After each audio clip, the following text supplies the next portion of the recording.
প্রিয় শিক্ষার্থীরা, আজকে তোমাদের সাথে অনলাইন ক্লাসে ব্যবসায় সংগঠন ও ব্যবস্থাপনা দ্বিতীয় পত্রের তৃতীয় অধ্যায় পরিকল্পনা অর্থাৎ প্ল্যানিং এই চ্যাপ্টারের উপর আমি ক্লাস দিব। আজকের ক্লাসে এই চ্যাপ্টার থেকে পরিকল্পনার ধারণা, পরিকল্পনার বৈশিষ্ট্য, উত্তম পরিকল্পনার বৈশিষ্ট্য এবং পরিকল্পনার ধাপসমূহ আমি আলাপ করব। তোমরা যে যেখানে আছো দয়া করে সবাই প্রত্যেকে শুনবে এবং বারবার শুনবে, তাহলে তোমরা লাভবান হবে। তো তোমরা চিত্রে দেখতে পাচ্ছ, এখানে ব্যবস্থাপনার সর্বোচ্চ স্তরে যারা নির্বাহী তারা বসে পারস্পরিক আলাপ আলোচনা করছেন। অর্থাৎ আমরা জানি পরিকল্পনা একটি চিন্তন মননশীল কাজ, এই জন্য গভীর ভাবনা দিয়ে, গভীর চিন্তা দিয়ে বিষয়টিকে এগিয়ে নিতে হয়। চিত্রে দেখা যায় তারা মনোযোগ সহকারে সেই কাজটি করছেন, অর্থাৎ একে অন্যের সাথে মত বিনিময় করছেন, করে তারা সিদ্ধান্ত যাবেন যে কোন পদক্ষেপ নিলে প্রতিষ্ঠানের জন্য কল্যাণকর হবে আগামীতে, এবং সেটি হলো পরিকল্পনা। তো আমরা এখন আমাদের আলোচনায় যাব। আমরা জানব পরিকল্পনা আসলে কি। একটি শিক্ষা প্রতিষ্ঠান যদি শিক্ষার্থীদের নিয়ে শিক্ষা সফর আয়োজন করতে চায়, তাহলে সেটি কখন, কোথায়, কার দ্বারা, কিভাবে এবং কোন সময়ে করা হবে, তাই না, এই বিষয়গুলো নিয়ে আগাম যে ভাবনা সেটি হলো পরিকল্পনা।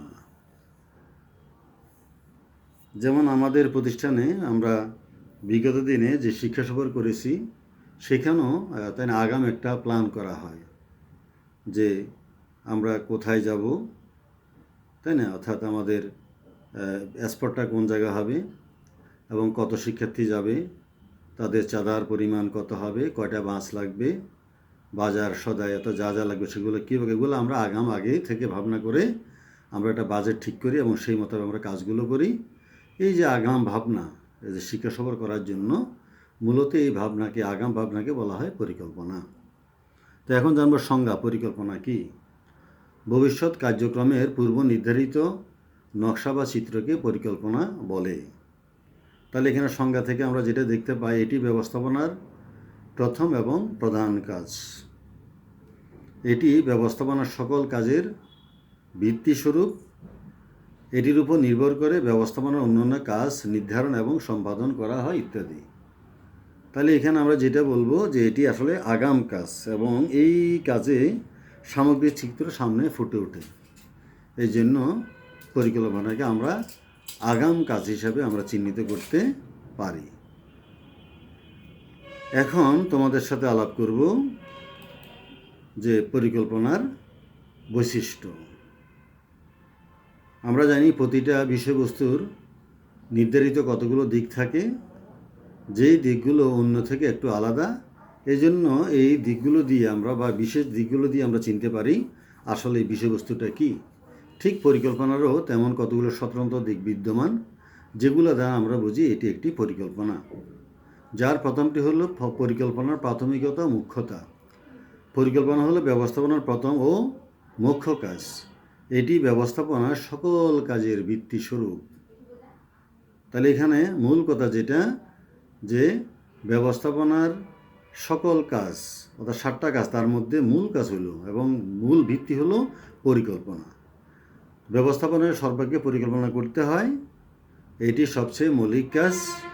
পরিকল্পনার পাশাপাশি ব্যবস্থাপনার অন্যান্য কাজ যেমন সংগঠন, কর্মসংস্থান, নির্দেশনা, প্রেষণা, সমন্বয় ও নিয়ন্ত্রণের কাজ বিবেচনায় নিত ইত্যাদি। তাহলে আমরা প্রথম বৈশিষ্ট্যে দেখলাম যে এটি আসলে প্রথম এবং মুখ্য কাজ। এটি যদি সফলভাবে হয় তাহলে অন্য কাজগুলোর 50 ভাগ এমনিতে সম্পাদন হয়ে যায়, আর বাকি কাজগুলো ধীরে ধীরে করলে মুখ্য উদ্দেশ্য সহজে বাস্তবায়ন করা যায়।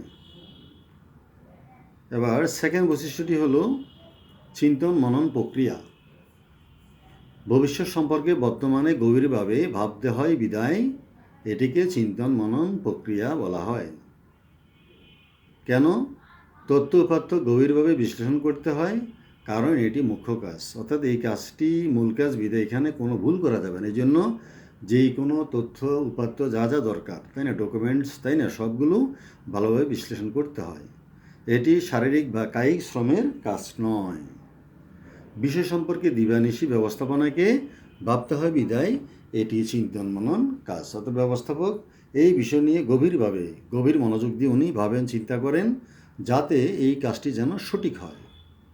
এটি হলো তার দ্বিতীয় বৈশিষ্ট্য। এবার আমরা 3 নম্বর বৈশিষ্ট্য জানব, সেটা হলো ভবিষ্যৎ কার্যপদ্ধতি সম্পর্কে অনুমান। পরিকল্পনা হলো ভবিষ্যৎ অনুমান নির্ভর। এই অনুমানের সাথে ভবিষ্যৎ সম্ভাব্য কোন কোন বিষয় প্রয়োজন তা বিবেচনায় নিতে হয়। অর্থাৎ এর সাথে জড়িত, যেমন আমরা যখন কোনো বনভোজন বা শিক্ষা সফর করি, তার সাথে অনেকগুলো বিষয় জড়িত। কোথায় আমরা যাব, দূরত্বটা কতটুকু হলে আমাদের ফিরতে সুবিধা হবে, এবং শিক্ষার্থীদের আমরা নিয়ে যাব সেখানে তারা কমফর্ট ফিল করবে কিনা, এবং তাদের পর্যাপ্ত নিরাপত্তা হবে কিনা, ওদিন আকাশের অবস্থা কেমন, তাই না, এগুলো সবগুলো, তাই না, উপাদানগুলো ভাবতে হয়। এগুলোকে বলা হয় পরিকল্পনা আঙ্গিনা। এই জন্য এই সংজ্ঞা থেকে আমরা দেখতে পাই ভবিষ্যৎ অনুমান শুধুমাত্র কী করা উচিত এর মধ্যে সীমাবদ্ধ নয়। এক্ষেত্রে প্রতিষ্ঠানের অভ্যন্তরীণ ও বাহ্যিক পরিবেশ বিবেচনায় নিতে হয়, যার ফলে ভবিষ্যৎ ঝুঁকি অনিশ্চয়তা দূর করা সহজ সাধ্য হয় ইত্যাদি। অর্থাৎ এই বিষয়গুলো যদি ভাবনা করে করা হয়, তাহলে ভবিষ্যতের ঝুঁকি এবং অনিশ্চয়তা অনেকাংশে হ্রাস পায়। তারপর আমরা জানবো সেটা হলো পরিকল্পনার উদ্দেশ্যমুখিতা। অর্থাৎ পরিকল্পনা কোন উদ্দেশ্য করা হয়, অর্থাৎ নির্ধারিত একটা উদ্দেশ্য থাকবে। বিনা কাজে পরিকল্পনা করা হয় না। বিশেষ কোনো উদ্দেশ্য, যেমন উৎপাদন বাড়ানো অথবা মুনাফা বৃদ্ধি করা, এইসব লক্ষ্যকে সামনে করে পরিকল্পনা করা হয়। তো এই সংজ্ঞা থেকে আমরা যেটা দেখতে পাই, বিশেষ কোনো উদ্দেশ্যকে কেন্দ্র করে পরিকল্পনা রচিত হয়। অর্থাৎ নির্ধারিত একটা টার্গেট থাকবে, না হলে পরিকল্পনা করার কোনো যৌক্তিকতা নেই। উদ্দেশ্যহীন কোনো পরিকল্পনা করা হয় না। 10% উৎপাদন বৃদ্ধি বা 15% মুনাফা বৃদ্ধি, যেই টার্গেট তাই হলো পরিকল্পনার উদ্দেশ্য মুখিতা। অর্থাৎ নির্ধারিত একটা লক্ষ্যকে সামনে রেখে পরিকল্পনাটি করা হয়। জন্য বলে পরিকল্পনা কি, এটাকে বলে পরিকল্পনা উদ্দেশ্যমুখিতা। এরপর আমরা জানবো সেটা হলো পরিকল্পনার তথ্য নির্ভরশীলতা। পরিকল্পনা রচনায় সবসময় অতীত ও সমসাময়িকের তথ্য উপাত্ত বিশ্লেষণ করে সিদ্ধান্ত নিতে হয়। এর ফলে পরিকল্পনা উচ্চ মানের হয়। অর্থাৎ এর সাথে জড়িত যে এলিমেন্টসগুলো প্রয়োজন, তাই না, অতীতের, বর্তমান বা ভবিষ্যতের সব কিছু সামনাসামনি নিয়ে, তাই না, এগুলোর সাথে নিয়ে এটিকে সাজানো হয় সঠিকভাবে। তো আমরা দেখতে পাই পরিকল্পনা ভবিষ্যৎ নির্ভরতা হলো এটি প্রণয়নে অতীত বর্তমানের তথ্য বিশ্লেষণ করতে হয়। শুধুমাত্র প্রতিষ্ঠানের অভ্যন্তরীণ নয়, এর সাথে সম্পর্কযুক্ত বাইরের বিভিন্ন বিষয় বিবেচনায় নিতে ইত্যাদি। অর্থাৎ এটার সাথে যুক্ত যা যা উপাদান ভিতরের তো লাগবেই, এছাড়া বাইরের উপাদান সেটাকেও বিবেচনায় নিয়ে, তাই না, তথ্য বিশ্লেষণ করতে হয়। তারপর একটা হলো আমাদের উত্তম বিকল্প।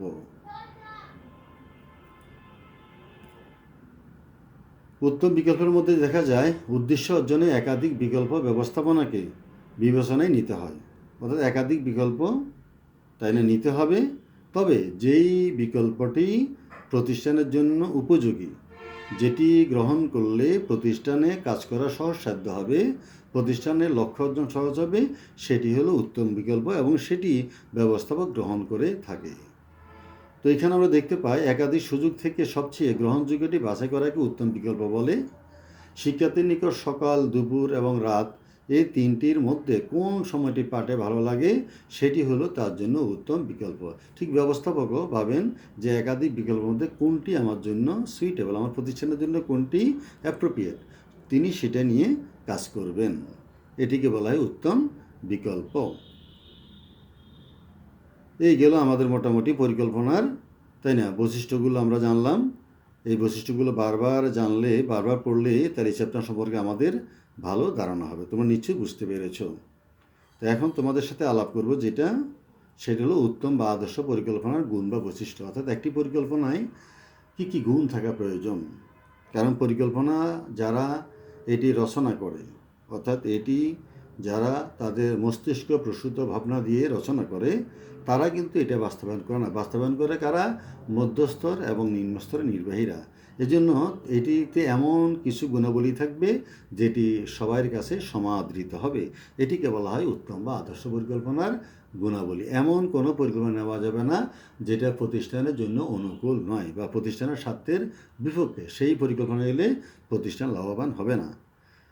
তো আমরা দেখতে পাই যে এখানে সুস্পষ্ট উদ্দেশ্য প্রথম বৈশিষ্ট্যতার পরিকল্পনা প্রণয়নে এর সুস্পষ্ট উদ্দেশ্য বা লক্ষ্য প্রারম্ভে নির্ধারিত একান্ত প্রয়তা শুরুতেই নির্ধারিত লক্ষ্য থাকবে। সুস্পষ্ট উদ্দেশ্য না থাকলে ওই পরিকল্পনা থেকে কোনো কার্যকর ফল পাওয়া যায় না। যেমন আমরা আমাদের শিক্ষার্থী যারা প্রতিষ্ঠানে ভর্তি হয়, তাদের নিজের একটা নির্দিষ্ট টার্গেট থাকে যে আমি এই প্রতিষ্ঠান থেকে ইন্টারমিডিয়েটে, তাই না, আমি একটা ভালো রেজাল্ট করে উচ্চ শিক্ষার জন্য নিয়ে গিয়ে, এটি হলো তার মূল লক্ষ্য আসলে। তো এই সংজ্ঞা থেকে আমরা দেখতে পাই এটি ব্যয়বহুল কাজ, তাই বিনা কারণে পরিকল্পনা করা নিরর্থক কাজ মাত্র, অর্থাৎ বিনা কারণে করা হবে না, তাই না। এই ক্ষেত্রে প্রতিষ্ঠানের সামগ্রিক উদ্দেশ্যের পাশাপাশি বিভাগ ও শাখার পরিকল্পনা সমভাবে সাজাতে হবে। অর্থাৎ একটি হলো মূল পরিকল্পনা, আর তার সাথে মিল রেখে যে শাখা বিভাগগুলো আছে তারা তাদের পরিকল্পনাটা সাজিয়ে থাকে তার সাথে সমন্বয় করে। পরেরটা হলো বাস্তবমুখিতা, অর্থাৎ ভবিষ্যৎ বিষয়াবলী বিবেচনা করে প্রতিষ্ঠানের চাহিদার নিরিখে পরিকল্পনা গ্রহণ করাকে বলা হয় বাস্তবমুখিতা। অর্থাৎ প্রতিষ্ঠানের সব কিছু আমলে নিয়েই যদি পরিকল্পনা করা হয় সেটি হবে বাস্তবমুখী। অর্থাৎ প্রতিষ্ঠানের, তাই না, আমাদের সুযোগ সুবিধা নাই বা প্রয়োজনীয় উপাদান নাই, সেগুলো বিবেচনা নিয়ে যদি পরিকল্পনা করা হয় তাহলে সেটা কখনো বাস্তবমুখী হবে না, তাই না।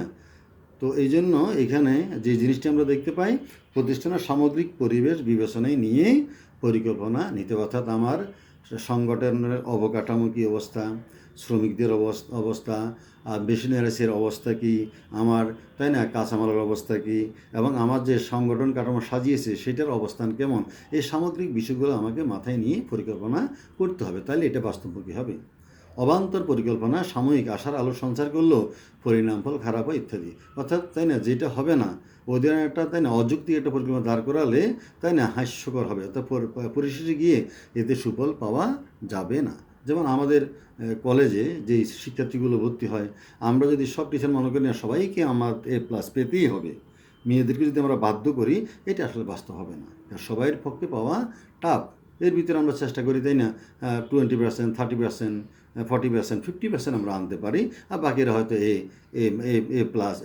A- অথবা বি এমন রেজাল্ট করবে, এটাই বাস্তব।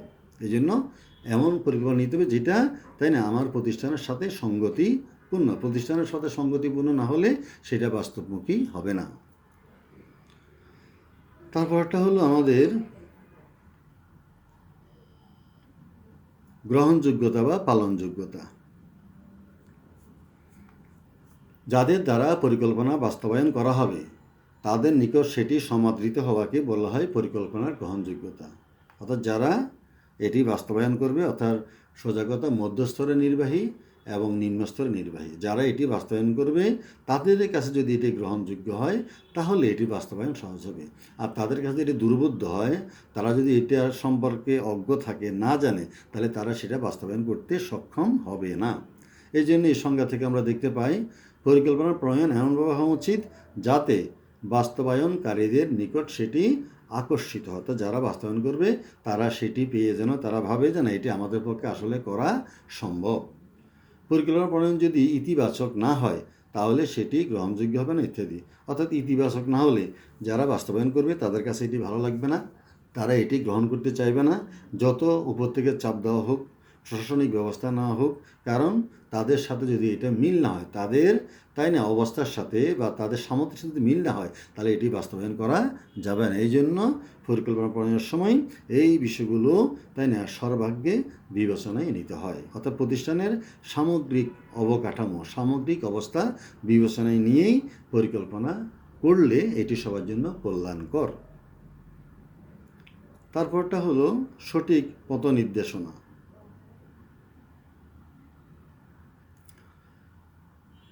বাস্তবায়নকালের শুরু থেকে শেষ পর্যন্ত বিষয়াবলী সুস্পষ্ট দিক নির্দেশনা নিশ্চিত করাকে সঠিক পথ নির্দেশনা বলে। কি বললাম সংজ্ঞাটি? বাস্তবায়নকালের শুরু থেকে শেষ পর্যন্ত বিষয়াবলী সুস্পষ্ট দিক, অর্থাৎ প্রতিটা আইটেম বা প্রতিটা পদক্ষেপ একেবারে পরিষ্কার বর্ণনা থাকবে, যাতে প্রত্যেকে যেন বিষয়টা সহজে হৃদয়ঙ্গম করতে সক্ষম হয়। যদি সেখানে স্পষ্টতা না থাকে বা বুঝতে দুর্বোধ্য হয়, তাহলে সেটি বাস্তবায়ন করা সম্ভব হবে না। পরিকল্পনা, তাহলে এই সংজ্ঞা থেকে আমরা দেখতে পাই পরিকল্পনা হলে ব্যবস্থাপনার দর্পণ, তাই সকল বিষয় সম্পর্কে সঠিক ধারণা থাকা আবশ্যক। কারণ পরিকল্পনা হলে কি ভাইটাল উপাদান, এইখানেই সব কিছু জোগাড় যন্ত্র সব কিছু এটাতে সুস্পষ্ট হবে। এই জন্য কী হবে, বিষয় সম্পর্কে সঠিক ধারণা দিতে হবে। এটি পূর্ণাঙ্গরূপে উপস্থাপিত না হলে যারা বাস্তবায়নে জড়িত তারা হৃদয়ঙ্গম করতে ব্যর্থ হবে, অর্থাৎ উদ্দেশ্য অর্জন ব্যাহত হবে ইত্যাদি। অর্থাৎ যদি যারা বাস্তবায়ন করবে তারা যদি নাই বুঝে, তাহলে এই পরিকল্পনা করার কোনো যুক্তি নেই। যেমন আমি ক্লাসে লেকচার দিলাম, যদি আমার লেকচার শিক্ষার্থীর কাছে ভালো না লাগে, তাহলে সেই লেকচারের কোনো মূল্য নেই, বা শিক্ষক হিসাবে আমারও কোনো সেখানে ভ্যালু নেই। এই জন্য আমার লেকচারটা হবে এমন প্রাঞ্জল, সবার কাছে যেন গ্রহণযোগ্য হয়, উদাহরণ দিয়ে পড়ানো, বিভিন্ন দৃষ্টিভঙ্গি আনা, বিভিন্ন বিষয় উপস্থাপন করা, তাহলে শিক্ষার্থী কী হয়, বিষয়টাকে আরও সহজভাবে নেয়, তাদের কাছে সহজবোধ্য হয়। এইটা হলো সঠিক পথ নির্দেশনা। পরটা হলো সমন্বয় ও যোগসূত্র। এটার অর্থ হলো, যেহেতু একটি প্রতিষ্ঠানে শুধু একটি বিভাগ থাকে না, অনেকগুলো বিভাগ থাকে বা অনেকগুলো শাখা থাকে। এই জন্য মূল পরিকল্পনার সাথে সকল বিভাগ বা শাখা এক সূত্রে গাঁথা থাকবে। এই প্রক্রিয়াকে বলা হয় সমন্বয় এবং যোগসূত্র। অর্থাৎ একটি বিভাগ এগিয়ে গেল আর একটি বিভাগ পিছিয়ে রইল, তাহলে আসলে উদ্দেশ্য বাস্তবায়ন হবে না। অর্থাৎ সকল বিভাগ সমান তালে, সকল শাখা সমান তালে ঐক্য স্থাপন করে একের সাথে অন্যে যোগাযোগ করে সমন্বয় করে মূল লক্ষ্যের দিকে সবাই এগিয়ে যাওয়াকে প্রক্রিয়াকে বলা হয় সমন্বয় এবং যোগসূত্র। যেহেতু প্রতিষ্ঠানের সকল স্তরে পরিকল্পনা করা হয়, তাই প্রত্যেক বিভাগ বা শাখা একের সাথে অন্যের সমন্বয় এবং যোগসূত্র থাকা প্রয়োজন, যেটা আমি আগে বলেছি। যদি এর অন্যতা হয়, তাহলে সকল উদ্দেশ্য অর্জন বিফলে যাবে ইত্যাদি। যদি ব্যতিক্রম হয়, একের সাথে অন্যের সমন্বয় না থাকে, যোগসূত্র না থাকে, তাহলে কিন্তু মূল উদ্দেশ্য কখনো বাস্তবায়ন হবে না। এই জন্য প্রতিষ্ঠানের যিনি কর্ণধার, তার কাজ কি সবগুলো বিভাগ বা শাখার সাথে আন্তঃসম্পর্ক গড়ে দেওয়া। যদি আন্তঃসম্পর্ক ভালোভাবে গড়ে দেওয়া যায়, তাহলে সবাই এক তালে বা সমান তালে লক্ষ্য বাস্তবায়নের দিকে এগিয়ে যেতে সক্ষম হবে। এটাকে বলা হয় সমন্বয় এবং যোগসূত্র। এটি হচ্ছে কি না, এটি যিনি দায়িত্বরত দায়িত্বে আছেন তিনি এই বিষয়টি নিশ্চিত করবেন যে আমার সবগুলো শাখা সমান তালে কাজ করছে কিনা, অর্থাৎ মূল টার্গেটের দিকে সবাই সমান তালে এগিয়ে যাচ্ছে কিনা। তারপর হলো নমনীয়তা। এটা শেষ পয়েন্ট আমাদের উত্তম পরিকল্পনা বা গুণাবলী শেষ পয়েন্ট নমনীয়তা। নমনীয়তা আমরা অনেকবার বলেছি, পরিবর্তিত পরিবেশ বা পরিস্থিতির সাথে সঙ্গতি বিধান করে নতুন করে সিদ্ধান্ত নেওয়ার যে ক্ষমতা, এটিকে বলা হয় নমনীয়তা। অর্থাৎ সময় পরিবর্তনশীল, তারপরে আমাদের ভবিষ্যৎ আমরা জানি পরিবর্তনশীল। আমি আজকে যেটা ভাবলাম 10 দিন পরে সে নাও থাকতে পারে। এই জন্য প্রতিষ্ঠানের যে কোনো সিদ্ধান্ত এটি একবারে যে নিল এটা চিরস্থায়ী নয়, এটি আস্তে আস্তে সময়ের প্রেক্ষাপটে এটিকে পরিবর্তন করতে হয়। এইটাকে বলা হয় নমনীয়তা। অবস্থার প্রেক্ষিতে, সুযোগের প্রেক্ষিতে, অতীতে যে সিদ্ধান্ত সেটাকে ইচ্ছা করলে আবার পরিবর্তন করা যায়, পরিবর্তন করে এই অবস্থার সাথে মানিয়ে নিতে হয়। এটাকে বলা হয় নমনীয়তা। যেই বিষয় নিয়ে পরিকল্পনা গ্রহণ করা হয় তার ব্যতিক্রম হতে পারে, তাই তা মাথায় রেখে পরিকল্পনা গ্রহণ করা উচিত। অর্থাৎ মাথায় রাখতে হবে যে আমি এখন যে চিন্তা ভাবনা করছি আজকে বসে, 1-2 বছর পর এটার পরিবর্তন হতেও পারে বা ব্যতিক্রম হতেও পারে। এই জন্য ওইটা মাথায় রেখে, যেমন এখন বলা যায় যেমন আমরা তো সবসময় তোমাদের ক্লাস নিয়েছি, অতীতে নিয়েছি দীর্ঘ 25 বছর যাবৎ। তো আমরা গত বছর অর্থাৎ এই বছর 2020 সালেও আমরা যথারীতি ক্লাস নেওয়ার কথা, জানুয়ারি ফেব্রুয়ারিতে আমরা ক্লাস নিয়েছি, কিন্তু মার্চের শেষ দিকে এসে দেখলাম এই যে অদৃশ্য যে শক্তি ভাইরাস অর্থাৎ করোনা ভাইরাস, তার জন্য আমাদের ক্লাস হঠাৎ কী হলো, বন্ধ হলো, যেটা আমরা কিন্তু কখনো ভাবিই নাই, কখনো আমাদের মাথায় কিন্তু এটা আসে নাই। কিন্তু আসলে দেখো আমাদের দেশ আসলে মানে বর্তমান যে সরকার বা মাননীয় প্রধানমন্ত্রী শেখ হাসিনা, ওনার যে সুদূর প্রসারের চিন্তা, এই জন্য উনি, তাই না, দেখো এই যে আমাদের আইসিটি সেক্টরটাকে উন্নত করাতে, অর্থাৎ আমরা আইটিতে আমরা অনেক অনেক এগিয়ে যাওয়াতে বর্তমানে ক্লাসগুলো কিন্তু আমাদের মিসিং হচ্ছে না, তাই না, আমরা চেষ্টা করছি, তাই না, আইটি ইউজ করে তোমাদের সাথে ক্লাসগুলোকে উপস্থাপন করার, তোমাদেরকে লেখাপড়ার সাথে যুক্ত রাখার, তাই না।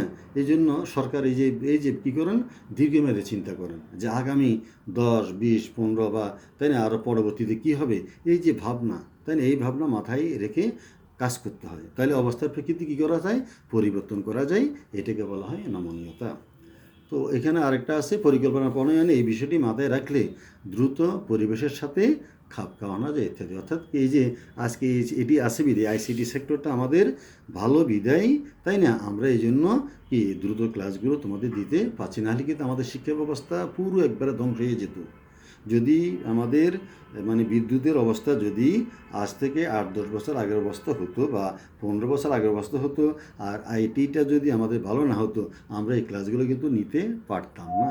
এই দুইটা জিনিস আজকে বাংলাদেশে ভালো আছে বিদায় আমরা তোমাদের সাথে অনলাইনে অথবা ফেসবুক লাইভে আমরা ক্লাসগুলো তোমাদের দিতে সক্ষম হচ্ছি। এটা হলো যে বর্তমান যে প্রধানমন্ত্রী, ওনার দূরদর্শিতা, ওনার প্রজ্ঞার পরিচয়। উনি এই জিনিসগুলো সবসময় ভাবেন, চিন্তা করে, যেন উনি এটা এগিয়ে রেখেছেন, যার জন্য আমরা এই সুবিধাটা বা সুফলটা আমরা ভোগ করছি। এখন তোমাদের সাথে আলাপ করব যেটা পরবর্তী আইটেম, সেটা হলো এটি শেষ আইটেম, পরিকল্পনা ধাপসমূহ। অর্থাৎ একটি পরিকল্পনা করতে গেলে কোন কোন ধাপগুলো আস্তে আস্তে আস্তে আস্তে এগিয়ে নিতে, এটাকে বলা হয় পরিকল্পনার ধাপ। যার প্রথমটি হলো ভবিষ্যৎ মূল্যায়ন। প্রথম যে ধাপটি করতে হবে সেটা কি, ভবিষ্যৎ মূল্যায়ন।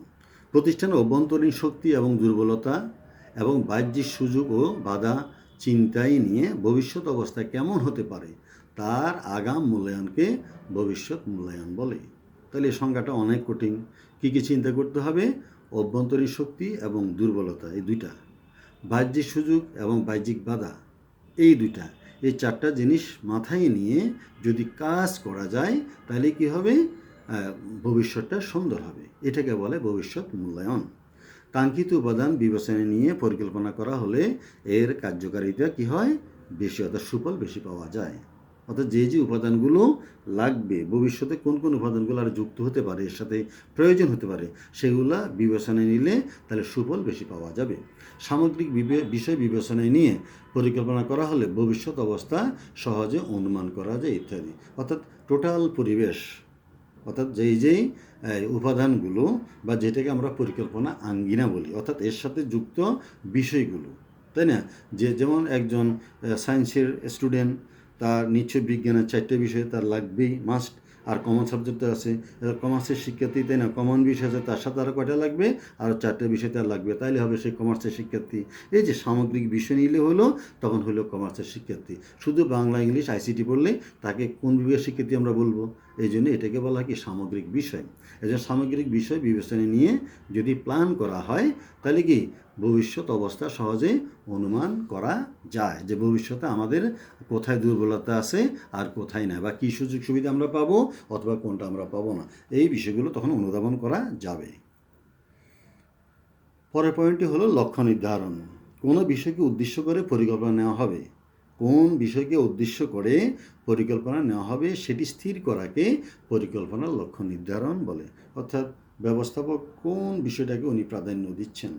যেমন আমাদের শিক্ষা প্রতিষ্ঠান, এখানে মূল টার্গেট হলো কী করা, প্রতি বছর আমাদের যে পরীক্ষাগুলো হয়, অর্থাৎ সরকারি পরীক্ষাগুলো বা বোর্ড পরীক্ষাগুলো, পাবলিক পরীক্ষা, সেখানে আমাদের টার্গেট থাকে একটা ভালো রেজাল্ট করে, এটি হলো আমাদের মূল টার্গেট। এবং এই লক্ষ্যটা নিয়ে আমরা কিন্তু কাজ করি এবং ক্লাসে শিক্ষার্থীদের সবসময় এই কথাগুলো আমরা বলি যে তোমাদেরকে এইভাবে করলে, তাই না, এই সাবজেক্ট এইভাবে পড়লে, এই সাবজেক্ট এভাবে গুরুত্ব দিলে, তাই না, এটিতে এইভাবে তুমি এগিয়ে গেলে তোমার একটা ভালো রেজাল্ট আসবে। এটি হলো আমাদের টার্গেট। কী টার্গেট, যেন আমরা পাবলিক পরীক্ষায় ভালো রেজাল্ট যেন আমরা করতে পারি, এটাকে হলো লক্ষ্য নির্ধারণ।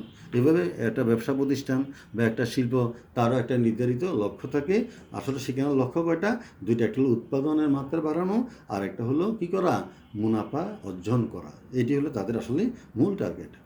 লক্ষ্য নির্ধারণ সুস্পষ্ট এবং সমন্বিত হওয়া আবশ্যক। অর্থাৎ লক্ষ্য নির্ধারণ করতে কী করতে হবে? পরিষ্কার থাকবে যে আমি কোনটা চাচ্ছি। একাধিক চাইলে কিন্তু হবে না যে এটা 10টা লক্ষ্য দিতে হবে কোনটা, একটা কি 2টা, যে আমার নির্ধারিত এই লক্ষ্য যে এই বছর আমাদের কি উৎপাদনের টার্গেট আরও আমরা 5% বাড়াবো, অথবা এই বছর আমরা মুনাফা আরও 5% বাড়াইতে চাই। এই যে নির্ধারিত লক্ষ্য থাকবে এবং এটি সুসমন্বিত, অর্থাৎ কি প্রতিটা বিভাগ যারা জড়িত প্রত্যেকে এটার সাথে যুক্ত থাকবে। কারণ উপর থেকে সিদ্ধান্ত নিয়ে যদি নিচে এটা জানা না হয়, তারা যদি ওই লক্ষ্যে কাজ না করে, তাহলে কিন্তু লক্ষ্য নির্ধারণ করলে কোনো কাজ হবে না। বাস্তবতা নিরিখে মূল লক্ষ্য নির্ধারণ এবং তার আলোকে বিভাগ ও শাখার লক্ষ্য নির্ধারণ করতে হবে, যে কথাটি এবার এসে গেছে। অর্থাৎ মূল লক্ষ্যের সাথে যারা জড়িত নিচের দিকে শাখা বা বিভাগ, প্রত্যেকেই তাদের বিভাগ অনুযায়ী বা তাদের শাখা অনুযায়ী তারও নিজের লক্ষ্য নির্ধারণ করবে। তাহলে এই তাদের লক্ষ্য নির্ধারণ ভিত্তিতে মূল লক্ষ্যটি অর্জন করা সম্ভব হবে। এরপরটা হল বিকল্প স্থিরকরণ। যে অবস্থার মধ্য দিয়ে পরিকল্পনা বাস্তবায়িত করতে হবে তার বিভিন্ন সুযোগ হাতে রাখাকে বলা হয় বিকল্প স্থিরকরণ। কী অবস্থা? অর্থাৎ যেই সুযোগের প্রেক্ষাপটে বা যে অবস্থার মধ্য দিয়ে একটি পরিকল্পনা বাস্তবায়িত হবে সেই সুযোগগুলো হাতে রাখা, এটাকে বলা হয় বিকল্প স্থিরকরণ। যেমন মনে করো, তাই না, একজন কমার্সের শিক্ষার্থী, তার সাবজেক্ট আছে 7টা অপশনাল সহ, তাহলে 6টা হলো তার কম্পালসারি। তো এর মধ্যে বাংলা, ইংলিশ, আইসিটি, অ্যাকাউন্টিং, ব্যবস্থাপনা, ব্যবসা সংগঠন এবং আসলে ফিন্যান্স, তাই না, আর 4th বিষয় তার যেগুলো থাকতে পারে। এখন যদি A+ পেতে চাই, তাহলে তাকে অবশ্যই 3টাতে A+ আর 3টাতে A পেতে হবে, নাহলে কিন্তু তার কখনো A+ আসবে না। এই জন্য তাকে বুঝতে হবে যে কোন 3টা সাবজেক্ট আমি, তাই না, প্রাধান্য দিব, আর বাকি 3টার মধ্যে আমি চেষ্টা করব আরও 1-2টা টানার জন্য, বাকিটা আমার A থাকলেও আমার A+ আসবে। তাহলে এইভাবে চিন্তা করলে কিন্তু একটা সামগ্রিক ফল অর্জন করা যায়। এই জন্য মানে ব্যবসার ক্ষেত্রে বা প্রতিষ্ঠানের ক্ষেত্রে তারা কি করে, তাই না, যে একটি পরিকল্পনা বাস্তবায়নের ক্ষেত্রে কোন বিষয়গুলো, সুযোগগুলো আমার আছে, স্কোপগুলো সামনে কাজে লাগতেও পারে, তখন এগুলো আমার হাতে রাখতে হবে যাতে প্রয়োজনে এগুলোকে ব্যবহার করা যায়। বিকল্প না থাকলে ভবিষ্যৎ অবস্থা মোকাবেলা কষ্টসাধ্য। অর্থাৎ বিকল্প না থাকলে কী হবে? করা যাবে না। এই জন্য একটা শিক্ষার্থী যদি তার সাবজেক্ট সবগুলোতে মোটামুটি একটা ভালো প্রিপারেশন রাখে, যদি একটা সাবজেক্ট তার একটু পরীক্ষা খারাপ হয়, পরবর্তীগুলো সে যদি ভালো করে, তার সামগ্রিক রেজাল্ট কী হবে? ভালো হবে, টোটাল অসুবিধা নেই। তার সব A+ হবে কথা নেই, এর মধ্যে সেই 3টা, তাই না, বা 4টে A+ আর একটা A আর একটা A- পেলে তার A+ আসবে।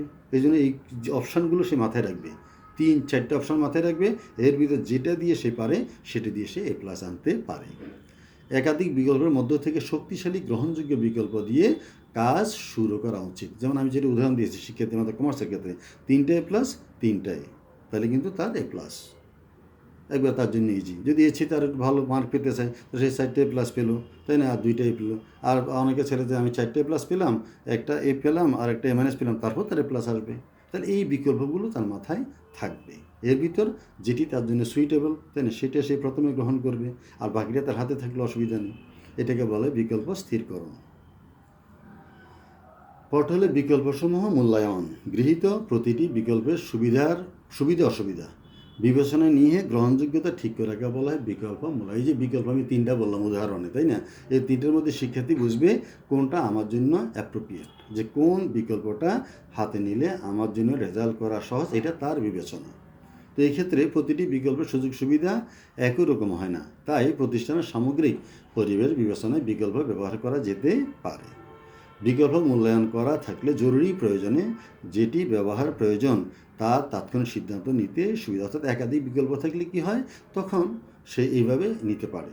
যেমন ফুটবল খেলায়, তাই না, যেমন আমাদের কী জন্য হয়, ওয়ার্ল্ড কাপ যখন হয় তখন দেখবে আমরা শুনি খবরে, তাই না, অর্থাৎ তারা খেলাটা কী সিস্টেমে খেলবে, অর্থাৎ তাদের কী পদ্ধতি, তাই না, এটা কিন্তু যিনি কোচ তিনি আগে ঠিক করেন। আর যদি দেখেছেন না হাফ পর্যন্ত খেলেছেন যে ওইটাতে সফল হয় নাই, তখন সেকেন্ড আর একটা অপশান কিন্তু অ্যাপ্লাই করেন, তখন সেই অপশানে সে ভালো করতে পারে। এই জন্য বিকল্পটা হাতে রাখতে হবে। প্রথম যেটা অ্যাপ্রোপ্রিয়েট, যেটা সবচেয়ে সুইটেবল, সেটা অ্যাপ্লাই করবে। যদি সেটাতে কাঙ্ক্ষিত ফল পাওয়া না যায়, তাহলে পরবর্তী যে বিকল্প সেটি ব্যবহার করা যাবে, তাহলে ফল পাওয়া যাবে। এগুলো সর্বোত্তম বিকল্প গ্রহণ। একাধিক বিকল্প মূল্যায়নে যেই বিকল্পটি প্রতিষ্ঠানের প্রেক্ষিতে ফলপ্রদতা প্রদানে সক্ষম তাকে সর্বোত্তম বিকল্প বলা, অর্থাৎ যেটিতে ফল ভালো পাওয়া যাবে, যেটিতে প্রতিষ্ঠান তাই না তার কাঙ্ক্ষিত গন্তব্যে সহজে যেতে পারবে, সেটি হলো সর্বোত্তম বিকল্প। এটি হলো যিনি দায়িত্বরত কর্মকর্তা, যিনি দায়িত্ববান, যিনি নির্বাহী পরিচালক, তিনি জানেন যে আমার এই অতগুলো অপশানের মধ্যে কোন অপশনটি আমার প্রতিষ্ঠানের জন্য সবচেয়ে অ্যাপ্রোপ্রিয়েট, যেটি আমি সব দিক দিয়ে আমার জন্য মানানসই, সেটিকে বলে সর্বোত্তম বিকল্প। উনি সেই বিকল্পটি অ্যাপ্লাই করবেন। তো এই ক্ষেত্রে দেখা যায় কোন সুযোগ গ্রহণের ক্ষেত্রে একাধিক বিকল্প থাকলে তার মধ্য থেকে প্রতিষ্ঠান উপযোগী বিকল্প গ্রহণ করা উচিত। যাতায়াতের ক্ষেত্রে একাধিক যাত্রাপথ থাকলে সেক্ষেত্রে সব পথ ব্যবহার করা সম্ভব সব পথ ব্যবহার করা সম্ভব হয় না। তাই প্রতিষ্ঠানের সামর্থ্য এবং সুযোগ সুবিধা বিবেচনায় যেটি অধিক কার্যকর তাই সর্বোত্তম বিকল্প ইত্যাদি। যেমন আমি যদি চিটাং যেতে চাই, তাই না, আমি চাইলে রেলওয়েতে যেতে পারি, আমি চাইলে বাসে যেতে পারি, আমি চাইলে এয়ারওয়েজে যেতে পারি, আমি চাইলে নৌপথেও যেতে পারি। কিন্তু এর মধ্যে আমার দেখতে হবে আমার সময় কতক্ষণ আছে হাতে, এবং কোনটি আমার জন্য তাই না খরচ কম, তাই না, এবং কোনটি আমার শরীরের জন্য ভালো হবে, ফলপ্রদতা হবে, তাই না, এবং আমি মোটামুটি নিরাপদে যেতে পারবো। এইসব বিবেচনা নিয়ে তাই না আমি এই চারটার মধ্যে যেটি আমার কাছে ভালো লাগে সেটি আমি গ্রহণ করব।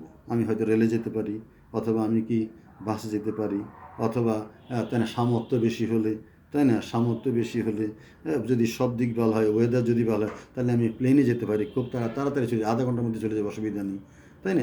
এগুলোকে বলা হয় বিকল্প, এবং তার মধ্যে যেটা আমার জন্য অ্যাপ্রোপ্রিয়েট, যেটা আমার সামগ্রিক পরিবেশের সাথে খাপ খাইয়ে নিতে পারবো, সেটাকে বলা হয় সর্বোত্তম বিকল্প। এরপর লাস্টে আছে একবার শেষ পয়েন্ট আমাদের সহায়ক পরিকল্পনা প্রণয়ন। মৌলিক পরিকল্পনা বাস্তবায়নের সাথে জড়িত বিভিন্ন বিভাগ বা শাখার জন্য গৃহীত পরিকল্পনা হলো সহায়ক পরিকল্পনা, অর্থাৎ মূল যে পরিকল্পনা, অর্থাৎ উপর থেকে, অর্থাৎ যারা প্রতিষ্ঠানের শীর্ষ পর্যায়ে থাকেন, মানে পরিচালনা পর্ষদ, তারা যে পরিকল্পনা নিয়ে থাকে তার সাথে তাই না সেটি বাস্তবায়নের জন্য বিভিন্ন যে বিভাগীয় শাখাগুলো আছে তারা তার সাথে সঙ্গতি রেখে তাদের পরিকল্পনা তারা নিয়ে থাকে, এটাকে বলা হয় সহায়ক পরিকল্পনা। এই সহায়ক পরিকল্পনার সাহায্যে মূল পরিকল্পনাটি বাস্তবায়িত হয়। মৌলিক পরিকল্পনা সামগ্রিক বিষয়াদি প্রতিফলিত দিক নির্দেশনা দেওয়া থাকে। মৌলিক পরিকল্পনা বাস্তবায়নে এর সহযোগী সকল বিভাগকে স্ব ক্ষেত্র অনুযায়ী পরিকল্পনা গ্রহণ করতে ইত্যাদি, অর্থাৎ মূল পরিকল্পনার সাথে সঙ্গতি রেখে বিভিন্ন শাখা বা বিভাগ তাদের নিজের পরিকল্পনা নিজেরা তৈরি করে নেন, যাতে মূল পরিকল্পনার জন্য সহজে বাস্তবায়ন করা সম্ভব হয়। তো আজ তোমাদের সাথে এ পর্যন্ত এই তিনটে বিষয় আমি আলোকপাত করলাম। এই চ্যাপ্টারটি একটু বড় এবং একটু জটিল, তাই না, এই জন্য একসাথে দেওয়ার দরকার নেই। এই তিনটি